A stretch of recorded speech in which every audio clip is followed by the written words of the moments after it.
Hello students. तो आज की वीडियो जो वन शॉट की वीडियो होने वाली है वो हम लेकर आए हैं क्लास 12th के फिजिक्स के फर्स्ट चैप्टर की, जिसका नेम है electric charges and fields. Video में एंड तक बने रहिएगा ताकि आपको चैप्टर बिल्कुल डिटेल में अच्छे समझ में आ जाए। ठीक है, तो सबसे पहला टॉपिक है इसका इलेक्ट्रिक चार्ज कि इलेक्ट्रिक चार्ज होता क्या है। इलेक्ट्रिक चार्ज को जो होते हैं डिनोट करते हैं वो क्यू से डिनोट करते हैं और क्यू इक्वल टू होता है N E. It means the number of electrons at a time is known as the electric charge. ठीक है, जितने नंबर ऑफ इलेक्ट्रॉन किसी पॉइंट पर बैठे होते हैं उसको बोलते हैं इलेक्ट्रिक चार्ज। यहाँ पर एन नंबर है और ई मीन्स इलेक्ट्रॉन, जिसमें इलेक्ट्रॉन के चार्ज की वैल्यू क्या होती है 1.6 इंटू 10⁻⁻19 कूलम। इलेक्ट्रिक चार्ज जो होती है इंटेंसिव प्रॉपर्टी है, इस मीन्स ये independent from mass property. Okay, और ये क्वांटिटी होती है, स्केलर क्वांटिटी होती है। इलेक्ट्रिक चार्ज में बी positive and negative. Electric charge हमारे पॉजिटिव भी हो सकता है और नेगेटिव भी हो सकता है। ठीक है, इसके बाद हम बात करते हैं fundamental law of electrostatic. Electrostatic के कुछ फंडामेंटल लॉ है, जिसमें सबसे पहला लॉ होता है कि जो लाइक चार्जेस होते हैं जैसे कि पॉजिटिव पॉजिटिव या नेगेटिव नेगेटिव, ये चार्जेस जो होते हैं लाइक चार्जेस वो एक दूसरे को रिपल्स करते हैं। और यहीं अगर हम कहें अनलाइक चार्जेस जैसे पॉजिटिव नेगेटिव चार्जेस हो गए या नेगेटिव पॉजिटिव चार्जेस हो गए, वो क्या करते हैं एक दूसरे को अट्रैक्ट करते हैं। इसमें नेक्स्ट थिंग जो है वो आपको ये समझनी है कि अगर किसी भी बॉडी में दो चार्जेस है ना मौजूद है, जिसमें एक Q1 है और Q2 है, तो Q1 जो चार्ज होगा वो Q2 पर अट्रैक्ट होगा या फिर उससे रिपल्स हो रहा होगा। Similarly as the action reaction law, Q2 भी उसके कारण कुछ फोर्स को है ना या तो अट्रैक्ट कर रहा होगा या फिर रिपल्स कर रहा होगा। ठीक है, नेक्स्ट थिंग है हमारे कि जो हमारा ऑब्जेक्ट है वो हमारे दो टाइप से बोला जाता है, या तो सिर्फ पॉजिटिव चार्ज बॉडी बोलते हैं या फिर नेगेटिव चार्ज बॉडी बोलते हैं। इसका मीन्स क्या होता है, अगर किसी बॉडी में हमारे इलेक्ट्रॉन नंबर्स ज़्यादा है, इलेक्ट्रॉन्स क्या है ज़्यादा है, तो उसको बोला जाता है वो नेगेटिव चार्ज बॉडी कहलाती है। अगर किसी बॉडी में हमारे इलेक्ट्रॉन्स हमारी कम है तो हमारी पॉजिटिव चार्ज बॉडी कहलाती है। इसको थोड़ा और समझने की कोशिश करते हैं। फॉर एग्जाम्पल जैसे मानिए कि हमारे पास एक नॉर्मल एक बॉडी है जो कि न्यूट्रल बॉडी, मतलब इसमें नंबर ऑफ पॉजिटिव चार्जेस और नंबर ऑफ नेगेटिव चार्जेस क्या है इक्वल है। अब हम क्या करते हैं इसमें से एक इलेक्ट्रॉन निकाल लेते हैं बाहर। ठीक है, तो इसमें क्या होगा पॉजिटिव चार्जेस की जो नंबर्स होंगे इलेक्ट्रॉन से ज़्यादा हो जाएंगे नेगेटिव वाले से, तो इस बॉडी को हम बोल लेंगे पॉजिटिव चार्ज बॉडी। ठीक है, सिमिलरली अगर हम यहाँ क्या करते हैं कोई इलेक्ट्रॉन के यहाँ पर लूज करने का इसको गेन कराते हैं, मतलब एक इलेक्ट्रॉन इसको देते हैं, तो इलेक्ट्रॉन यहाँ पर नंबर ज़्यादा हो जाएंगे, तो फिर ये कहलाएगी नेगेटिव चार्ज बॉडी। ठीक है, और जैसा कि आप लोग जानते हैं कि इलेक्ट्रॉन्स का भी कुछ ना कुछ वेट होता है, चाहे वो नेग्लिजिबल और बहुत ही ज़्यादा कम होता है, लेकिन फिर भी उसका कुछ ना कुछ मास होता है। तो इसकी वजह से जब इलेक्ट्रॉन हमारा बॉडी में गेन करेगा तो एक्स्ट्रा कुछ ऐड होगा, तो वहाँ पर मास हमारा इंक्रीज़ करता है, और जब हम उसको लूज़ करते हैं तो मास हमारा डिक्रीज़ करता है। नेक्स्ट है द प्रॉपर्टी ऑफ चार्जेस। तो प्रॉपर्टी ऑफ चार्जेस सबसे पहली प्रॉपर्टी है एडिटिव प्रॉपर्टी। इसका मतलब चार्जेस जो होते हैं किसी भी बॉडी में, चाहे वो किसी भी है ना साइन के साथ यहाँ पर बैठे हुए हो, उनको नॉर्मली हम ऐड कर देते हैं विद साइन कन्वेक्शन। अगर पॉजिटिव है तो पॉजिटिव में, नेगेटिव है तो नेगेटिव के साथ। ठीक है, नेक्स्ट है हमारा quantisation of charge. Quantisation charge और कुछ नहीं, ये बताता है कि किसी पॉइंट पर चार्ज हो कितना है, तो नंबर ऑफ इलेक्ट्रॉन्स पर जितने मौजूद होंगे वो हमारी क्वांटिजेशन चार्ज उतने ही वहाँ पर चार्ज उपस्थित होगा। पॉजिटिव और नेगेटिव यहाँ पर साइन क्या डिनोट करते हैं कि पॉजिटिवली चार्ज बॉडी या फिर नेगेटिव चार्ज। एन ध्यान रखना यहाँ पर होल नंबर्स को रिप्रेजेंट करता है और ई हमारे इलेक्ट्रॉन्स को। ठीक है, नेक्स्ट है हमारा conservation of charge. Conservation of charge क्या बोलता है कि जैसे हम जानते हैं energy neither be created neither be destroyed, तो सिमिलरली एनर्जी की फॉर्म ही होती है चार्जेस। तो neither be created as destroyed, ना तो इनको बनाया जा सकता है और ना ही इनको डिस्ट्रॉय किया जा सकता है। नेक्स्ट हमारा है कि पेयर प्रोडक्शन। पेयर प्रोडक्शन का मतलब होता है कि नंबर ऑफ चार्जेस अगर डिफरेंट डिफरेंट साइन कन्वेक्शन आते हैं, जैसे अगर एक इलेक्ट्रॉन या एक प्रोटॉन है उसको ऐड किया जाता है, या फिर एक्स रे जिसको हमारे क्या बोलते हैं रेडिएशन वेव्स होती हैं, तो जब एक्स रे रेडिएशंस को हम क्या करते हैं हम इनको इमिट कराते हैं, टकराते किसी चीज़ से, तो वो इलेक्ट्रॉन पॉजिट्रॉन मतलब एक इलेक्ट्रॉनिक प्रोटॉन को रिलीज़ करती है। सिमिलरली ऐसे हम एक इलेक्ट्रॉनिक प्रोटॉन को हम क्या करते हैं जब उनको ऐड करते हैं तो वो गामा रे रेडिएशंस निकालते हैं। ठीक है, नेक्स्ट है हमारा method of charging. Method of charging का मतलब है कि चार्ज हम कैसे उसको चार्ज कर सकते हैं, किसी बॉडी पर अगर हमें चार्ज लाना है तो किस प्रकार से कर सकते हैं। तो फर्स्ट है हमारा फ्रिक्शन। तो फ्रिक्शन का मतलब है बाय रबिंग। हम किसी भी दो प्रकार के ऑब्जेक्ट को उनको आपस में रब करके उनको रगड़ कर उनके पास चार्ज ला सकते हैं। सेकंड है कंडक्शन। तो by contact flow of charge. तो यहाँ पर हम कंडक्शन कर सकते हैं या उसमें कोई बैटरी ऐड कर सकते हैं, सेल वायर्स का बैटरी का इस्तेमाल करके उसमें इलेक्ट्रॉन फ्लो कर सकते हैं। थर्ड है हमारा इंडक्शन। इंडक्शन जो होता है भाई पोलराइजेशन होता है, कॉइल्स की मदद से, मैग्नेट की मदद से किया जाता है, ठीक है। तो इसके द्वारा हम चार्ज है ना बॉडी में ला सकते हैं। इस चैप्टर का जो सबसे इंपॉर्टेंट पार्ट होने वाला है वो है हमारा कूलाम्स लॉ। कूलाम्स लॉ पहली बात जो काम करता है ओनली 4 पॉइंट चार्ज करता है, जो सिमिलरली एज ग्रेविटेशनल लॉ को लॉ के जैसा है, जो हमारा कहता है कि किन्हीं भी दो चार्जेस के बीच में लगने वाला जो फोर्स होता है वो डायरेक्टली प्रोपोर्शन होता है उन चार्जेस के प्रोडक्ट के, और सिमिलरली इन दोनों चार्जेस के बीच की डिस्टेंस के, मतलब मिडल डिस्टेंस के स्क्वायर के इन्वर्सली प्रोपोर्शनल होता है, ठीक है। तो force is directly proportional to the product of two charges, and this force is directly inversely proportional to the square of the distance between them. ये फोर्स जो होता है हमारा सिमिलरली एक ग्रेविटेशनल फोर्स जैसा होता है, जैसा आप देख सकते हैं इनकी लैंग्वेज और इसका जो फॉर्मूला है वो भी बिल्कुल सिमिलर है। जब प्रोपोर्शन के साइन को हम यहाँ पर रिमूव करते हैं तो हमारे कांस्टेंट ऐड होता है, जो हमारा होता है 1/4πε0, जिसको हम के नाम से भी जानते हैं, ठीक है। कभी कभी आपको बुक में यहाँ पर के दिखेगा या फिर कभी 1/4πε0। इसकी जो वैल्यू होती है कॉन्स्टेंट है तो ये इसकी होती है 9 × 10⁹ न्यूटन मीटर स्क्वायर कूलम, ठीक है। ओके, यहाँ पर आपके कांस्टेंट टर्म और दिख रहा है, जैसे 4 को आप जानते हैं नॉर्मल है, पाई आपकी नॉर्मल वैल्यू देता है 3.14 या फिर 22/7। एप्सिलॉन नॉट की जो वैल्यू होती है वो होती है 8.85 × 10⁻12 कूलम स्क्वायर न्यूटन इनवर्स और मीटर पर -2। ये जो इसको बोला जाता है एप्सिलॉन नॉट बोलते हैं, लेकिन अब इस चैप्टर में हमारा जो डिनोट करेगा ये किसको डिनोट करता है, परमिटिविटी को। किसको डिनोट करता है, परमिटिविटी। परमिटिविटी क्या है ये हम इसको आगे चल के भी डिस्कस करने वाले हैं, ठीक। नेक्स्ट है कि चार्जेस जो होते हैं जैसे हमने बताया ऐड किया जाता है तो वो एक साइन कन्वेक्शन के साथ जोड़े जाते हैं, लेकिन जब इनको फोर्स निकालना होता है इनके बीच के फोर्स का अगर हमें बताइए, अगर हम बात करें कि अगर हमें एक लाइन पर बहुत सारे चार्जेस दिए गए हैं तो इन चार्जेस को अगर ऐड करना है तो सिमिलरली हम Q1 Q2 Q3 Q4 को ऐड कर लेते हैं। लेकिन अगर किसी दो पॉइंट के बीच में हमें मानिए यहाँ से यहाँ तक का फोर्स निकालना है तो नेट चार्ज जो होगा वो क्या होगा, इन दो फोर्स के बीच के इन दो चार्जेस के बीच का फोर्स होगा, इन दो चार्जेस के बीच होगा, इन सभी का एडिशन होगा। तो इसको बोलते हैं वेक्टर सम, जिसमें हमें याद रखना है वेक्टर सम है तो इसका मतलब है इन सभी चार्जेस और इन सभी फोर्सेस का एक ही लाइन में होना कंपलसरी है। अगर वो नहीं होते हैं तो उसके लिए हम एक नया फॉर्मूला गेट करेंगे, ठीक है। फर्स्ट है जैसा कि यहाँ पर दिया गया कि अगर दो चार्जेस है Q1 Q2 जिस पर एक फोर्स हमारा ऐड हो रहा है जो हमारा क्या डिनोट कर रहा है कि F12, यहाँ पर क्या फोर्स हो रहा है F21। F21 का मतलब है कि 2 पर 1 के द्वारा जो फोर्स लगाया जा रहा है ये वो यहाँ पर फील हो रहा है, और यहाँ पर 1 पर जो 2 के द्वारा फोर्स लगाया रहा है Q1 चार्जेस है वो वह फील कर रहा है, ठीक है। तो इसका फॉर्मूला क्या होता है, तो F और 21 और 12 दोनों इक्वल होते हैं 1/4πε0 Q1 Q2/r²। यहाँ पर अगर ये वेक्टर में फॉर्म दी जाती है डिस्टेंस तो आप ये वाला फॉर्मूला भी यूज़ कर सकते हैं, जिसमें आप इसको मैग्नीट्यूड निकाल कर चेंज कर देंगे, ठीक है। होप ये आपको सभी को मालूम होगा। तो नेक्स्ट है कि जो दोनों फोर्सेस होंगे जो सिमिलरली वो दोनों ही फोर्सेस एक दूसरे के जस्ट इक्वल होंगे मैग्नीट्यूड में, लेकिन डायरेक्शन में जस्ट अपोजिट होंगे, ठीक है। जो हमारा क्या कहता है एक्शन रिएक्शन फोर्स भी कहता है। अभी तो हमने यहाँ पर एक नॉर्मल कंडीशन की बात की कि अगर मानिए सीधी लाइन में फोर्स लगे होते हैं, लेकिन अगर मानिए कभी फोर्स जो होते हैं किसी अलग डायरेक्शन, जैसे किसी स्क्वायर के चारों ओर हैं या किसी रेक्टेंगल में किसी ट्राइंगल में, तो यहाँ पर फोर्स एक लाइन में नहीं होते हैं।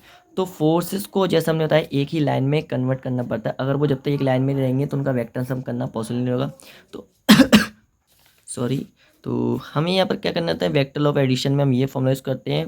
जो फोर्स नेट होता है पहले हम सभी जो लीनियर फोर्स होते हैं उन सभी को ऐड कर लेते हैं, और एक नेट फोर्स अगर दो इस प्रकार के फोर्स आपको मिलते हैं, जैसे एक डायरेक्शन इधर जा रहा है एक डायरेक्शन जा रहा है, एक फोर्स आपको इस प्रकार से जा रहा है, तो यहाँ पर मानिए इसका F1 है, ये F2 है और ये F3 हो गया, ठीक है।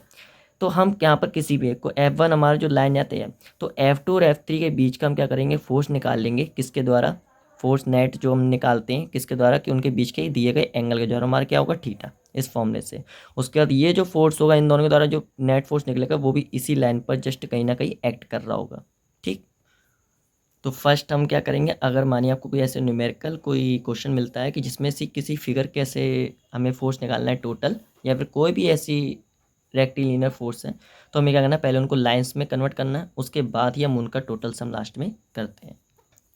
नेक्स्ट है परमिटिविटी। क्या होता है? तो it is the property of medium determines electric force between two charges. तो दो चार्जेस के बीच में कितना इलेक्ट्रिक फोर्स लगेगा, एक पॉइंट पर कितने चार्जेस एक्ट कर सकते हैं, तो इसको हमारी परमिटिविटी ही डिसाइड करती है। Permittivity is dependent only the medium. Space की परमिटिविटी होती है, वो हमने अभी आपको जो बताया था 8.85 समथिंग।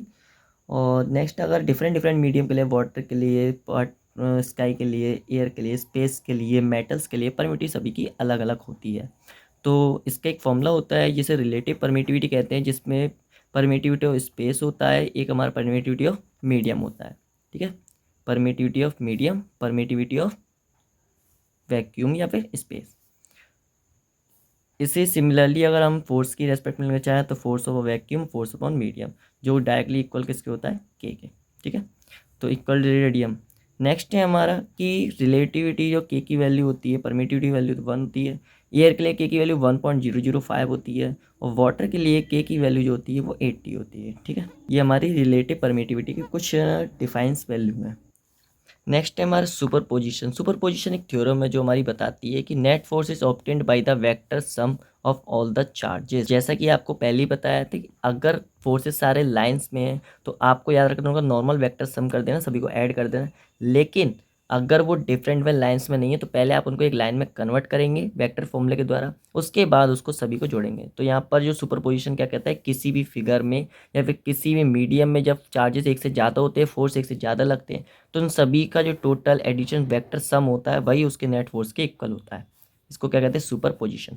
नेक्स्ट है इलेक्ट्रिक फील्ड। क्या होती है? तो force field by a specific change the source charge and the test charge. ठीक है, तो फोर्स फील्ड जो होती है, अगर कोई भी है ना फील्ड, फोर्स फील्ड जो होती है सोर्स चार्ज को ऑब्टेन होती है, जो फील करता है, उसी को हम बोलते हैं इलेक्ट्रिक चार्ज, इलेक्ट्रिक फील्ड। इसकी जो यूनिट होती है वो वोल्ट पर मीटर होती है। ठीक है, टेस्ट चार्ज, अब सोर्स चार्ज मैं आपको बता दूं कि ये हम जैसे दो प्रकार के चार्ज होते हैं।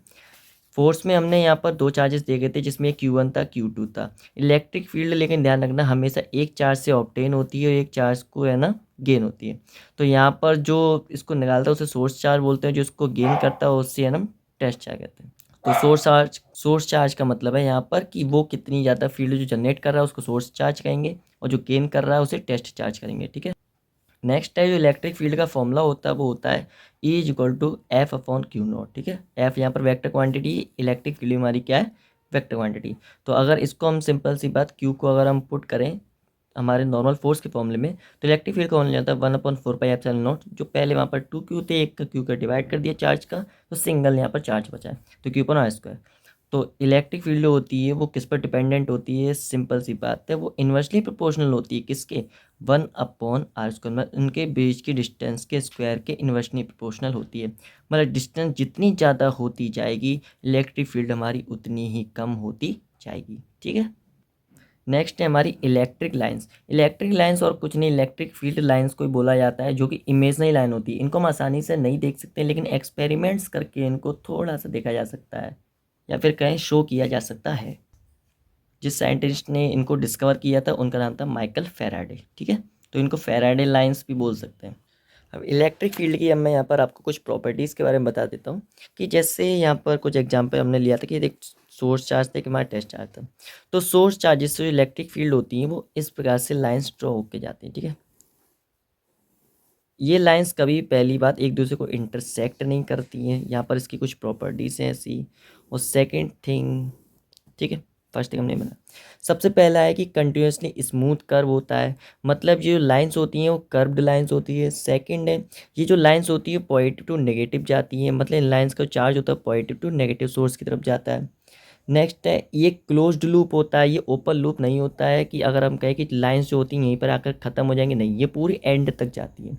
नेक्स्ट है इन पर अगर हम इंटरसेक्टिंग लाइन, ये इन नॉट इंटरसेक्टिंग लाइन से कभी भी एक दूसरे को इंटरसेक्ट नहीं करती है।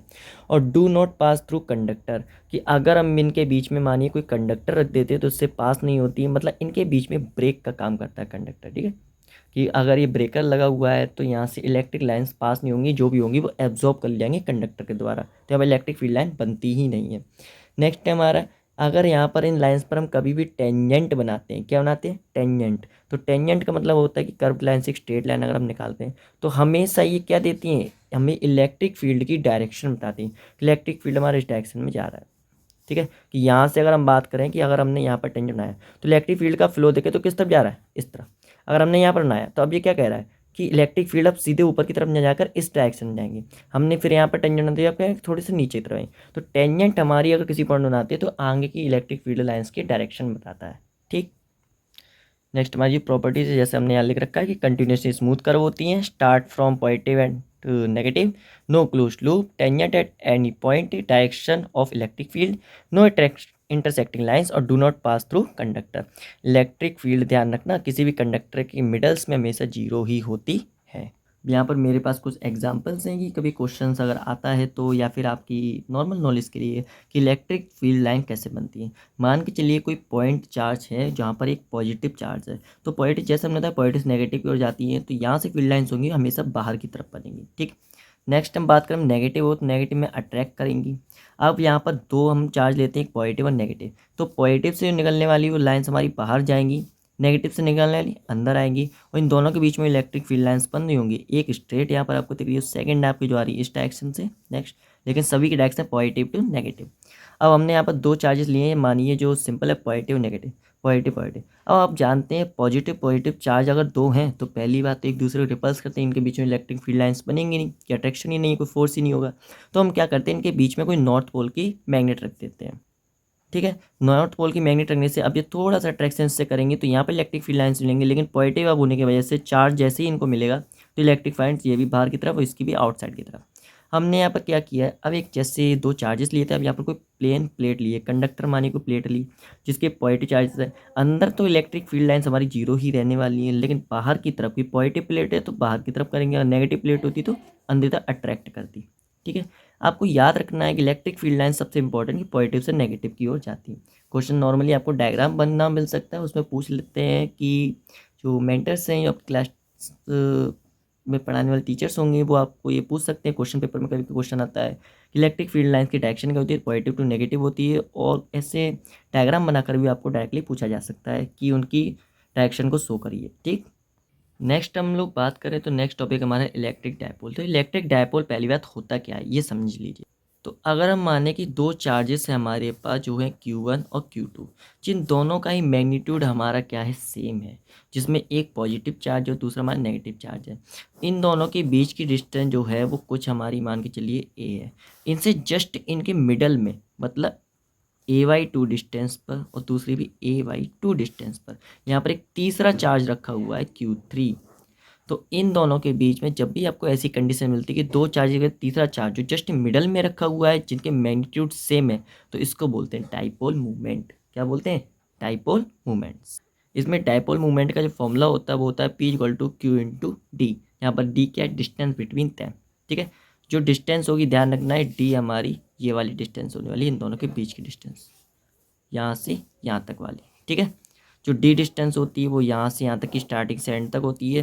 जो L होती है या फिर A डिस्टेंस होती है, इसको हम यहाँ से यहाँ तक बोलते हैं। कुछ बुक्स में इसको A बोर्ड से डिनोट किया जाता है, किसी में L से डिनोट किया जाता है, तो ये ओनली डिपेंडेंट अपॉन नोटबुक या ऑथर्स। ओके, नेक्स्ट हम बात करें आइडियल और पॉइंट डाइपोल किससे बोला जाता है। अगर हम मान के चलें कि यहाँ पर जो उनके बीच की डिस्टेंस होगी बहुत ही क्या होगी, जीरो। क्या होगी, जीरो, या फिर जीरो इसको मान चाहिए, या फिर जो चार्जेस होंगे वो हमारे इनफाइनाइट बहुत ही ज़्यादा बड़े होंगे। चार्जेस कैसे होंगे, बहुत ही ज़्यादा हैवी। तो इस टाइम पर आइडियल और पॉइंट डाइपोल की मूवमेंट बनती है, मतलब आइडियल डाइपोल के नाम से जाना जाता है।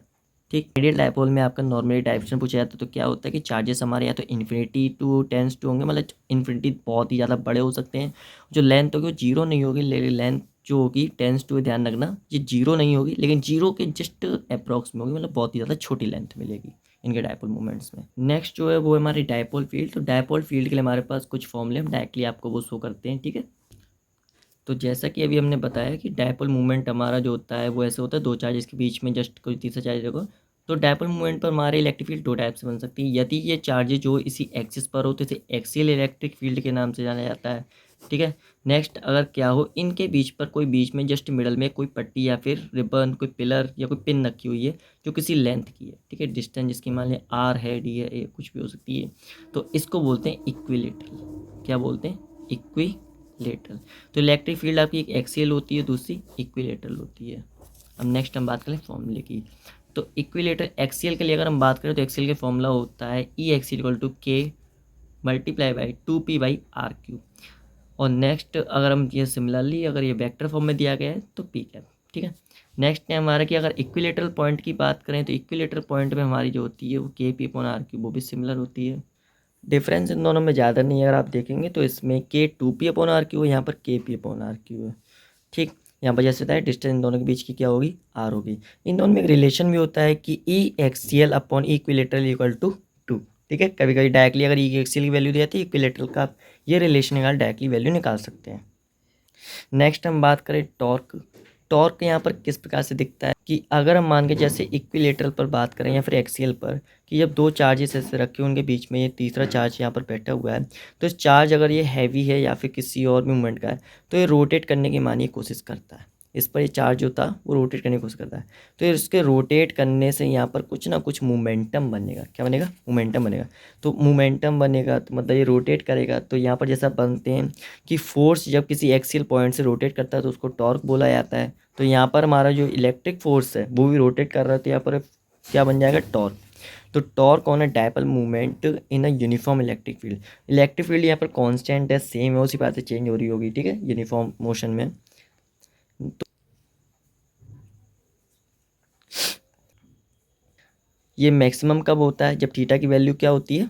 90 डिग्री, ठीक है। जैसे बोला इक्विलेटरल पॉइंट पर ये वैल्यू मैक्सिमम होती है। नेक्स्ट हम बात करें डेंसिटी ऑफ इलेक्ट्रिक फील्ड। तो ये क्या होती है? स्ट्रेंथ ऑफ इलेक्ट्रिक फील्ड होती है। इलेक्ट्रिक फील्ड किसी पॉइंट पर जितनी ज़्यादा होगी उसी को उसकी डेंसिटी मीजर किया जाता है। जैसे कि हमने बताया कि अगर किसी जगह से किसी भी फील्ड से मानिए ऐसे 3 लाइन जा रही है, इलेक्ट्रिक लाइन जा रही है, जहाँ पर यहाँ पर उनके बीच का डिस्टेंस गैप थोड़ा ज़्यादा है, फिर कम है, कम है, तो यहाँ पर इलेक्ट्रिक फील्ड जो होगी, डेंसिटी जो होगी वो किसकी ज़्यादा होगी? सबसे ज़्यादा सी पॉइंट पर होगी, फिर बी पर होगी, उसका ए पर होगी। तो इनके बीच की डिस्टेंस जितनी ज़्यादा कम होती है, जितनी पास पास इलेक्ट्रिक फील्ड लाइन्स बनेंगी उनकी डेंसिटी उतनी ज़्यादा बढ़ती जाएगी, ठीक है। नेक्स्ट है एरिया वेक्टर। एरिया वेक्टर क्या होता है? एरिया वेक्टर से यहाँ पर मतलब है कि अगर हम मान के चलिए कोई सरफेस या फिर कोई पेपर लेकर चलते हैं जिसका एरिया समथिंग कुछ ए या एस है, ठीक है, कोई रेक्टेंगल स्क्वायर ये किसी भी है ना पेपर हो सकता है, तो इससे निकलने वाली जो इलेक्ट्रिक लाइन्स होती हैं तो इससे है ना पूरे फील्ड से होकर जाती हैं। किससे होकर? फील्ड से। पहले इस पूरी फील्ड में डिस्ट्रीब्यूट होती है इक्वली, तो इसलिए इसको बोला जाता है एरिया वेक्टर। ये हमारे क्या होता है? परपेंडिकुलर टू द सरफेस और आउटवर्ड्स। यहाँ पर इलेक्ट्रिक फील्ड लाइन्स जो होंगी परपेंडिकुलर होंगी सरफेस के, ठीक है। आप यहाँ पर देख सकते हैं इलेक्ट्रिक फील्ड लाइन्स जो होंगी इसके जस्ट क्या परपेंडिकुलर है, ये इसके जस्ट 90 डिग्री एंगल पर निकलने वाली। नेक्स्ट हम बात करें इलेक्ट्रिक फ्लक्स की। तो इलेक्ट्रिक फील्ड लाइंस जब पेपर से हमने बताया या फिर किसी भी सरफेस से जब क्रॉस करती हैं तो जितनी ज़्यादा इलेक्ट्रिक फील्ड लाइन से क्रॉस करके दूसरी तरफ चली जाती हैं तो उसको ही बोला जाता है उसका फ्लक्स। क्या होता है? Electric flux. Electric flux is caused the product of the electric field to the surface charge होता है, ठीक है। यहाँ पर सरफेस वेक्टर है जिसमें जो थीटा होगा वो इलेक्ट्रिक फील्ड और एरिया वेक्टर के जस्ट बीच का एंगल होगा, ठीक है। जिसमें एरिया वेक्टर ध्यान है थीटा की वैल्यू जो होगी किस पर डिनोट होगी? बेस किस पर होगा? Area vector. और इज नॉट यूनिफॉर्म। यहाँ पर इलेक्ट्रिक फील्ड हो सकता है कि कंफर्म नहीं है कि यूनिफॉर्म हो नहीं हो तब भी ये वर्क करता है सिमिलरली। और अगर नॉन यूनिफॉर्म है तो आप यहाँ पर इंटीग्रल फॉर्म से भी यहाँ पर डिनोट कर सकते हैं। किसी छोटी जगह पर आप किसी छोटे इंटरवल के लिए टाइम के लिए इलेक्ट्रिक फील्ड निकाल लेंगे, फ्लक्स निकाल देंगे, उसको इंटीग्रेट कर देंगे जहाँ तक उसका सरफेस एरिया जाता है। और इसको हम बात करें तो इसी को गॉस थ्योरम के नाम से भी जाना जाता है कि फाई की वैल्यू होती है वो सरफेस और close integral of a close surface integral of a electric field के नाम से जानते हैं, या फिर किसी भी ऑब्जेक्ट के अंदर पाए जाने वाला चार्ज जिसमें लिखा है क्यू इन, किसी भी ऑब्जेक्ट के अंदर पाए जाने चार्ज और उसकी परमिटिविटी के रेशियो को भी हम फ्लक्स बता सकते हैं, ठीक है। कि किसी अगर सरफेस से कोई चार्ज जिसके अंदर जितना ज़्यादा मौजूद है, और परमिटिविटी का मतलब जैसे पहले बता दिया है कि परमिटिविटी डिसाइड करती है कितना चार्ज उसको बाहर निकलना है कितना नहीं निकलता है, उसके अंदर ज़्यादा कम उससे मैटर नहीं करता। परमिटिविटी जितना उसको कहेगी वो उतना ही चार्ज वहाँ से बाहर जाएगा, ठीक है। तो इन दोनों के रेशियो को हम क्या कहते हैं कि फ्लक्स निकाल सकते हैं। नेक्स्ट है valid for close surface of any shape. Close surface तो गॉस थ्योरम वर्क करती है। Q inside net charge inside the Gaussian surface. जैसे कि बताया चार्जेस ध्यान रखना है इनसाइड का ही लेना है। कुछ यहाँ पर इंपॉर्टेंट पॉइंट है कि जब भी हम फ्लक्स निकालेंगे तो आपको याद रखना है कि अगर कोई सरफेस जिसके अंदर कुछ चार्जेस तो बाहर कुछ चार्जेस बढ़े, तो क्यू इनसाइड का मतलब है यहाँ पर कि अंदर के चार्जेस को मैटर करेंगे। लेकिन इलेक्ट्रिक फील्ड में चार्ज लेते हैं सभी प्रकार के चार्जेस को है ना एक साथ ऐड करते हैं, ठीक है, वेक्टर सम करते हैं। के होता है, के को हम डाई इलेक्ट्रिक कॉन्स्टेंट के नाम से भी यहाँ पर जानते हैं। और अगर मान के चलिए जैसा बताया कि परमिटिविटी हमारी ये और वैक्यूम थी, फ्री स्पेस थी, लेकिन अगर यहाँ पर किसी मीडियम की बात की जाती है तो परमिटिविटी चेंज होती है के एप्सिलॉन नॉट में, ठीक है, जैसे वैक्यूम और के आपकी कुछ ना कुछ रिलेटिव परमिटिविटी है। तो फाइनली यहाँ पर हमने अपना जितना भी थियोरेटिकल पार्ट है फर्स्ट चैप्टर का वो कंप्लीट कर लिया है। अगर आप इस पर न्यूमेरिकल पर कुछ वीडियोस चाहते हैं या फिर न्यूमेरिकल इसके डेरिवेशन पर कुछ वीडियोस चाहते हैं तो मुझे कमेंट कर सकते हैं, वरना इसका थियोरेटिकल पार्ट है वो इतना ही है। इसके बाद मैं सेकंड चैप्टर की वीडियो जल्द से जल्द अपलोड कर दूंगा 3 to 4 डेज़ में ही। तो अगर चैनल पर आप नए हैं तो वीडियो को लाइक कर दीजिएगा और चैनल को सब्सक्राइब कर लीजिएगा। और अगर आप किसी स्पेसिफिक टॉपिक पर वीडियो चाहते हैं तो प्लीज़ कमेंट जरूर करिएगा। Thank you.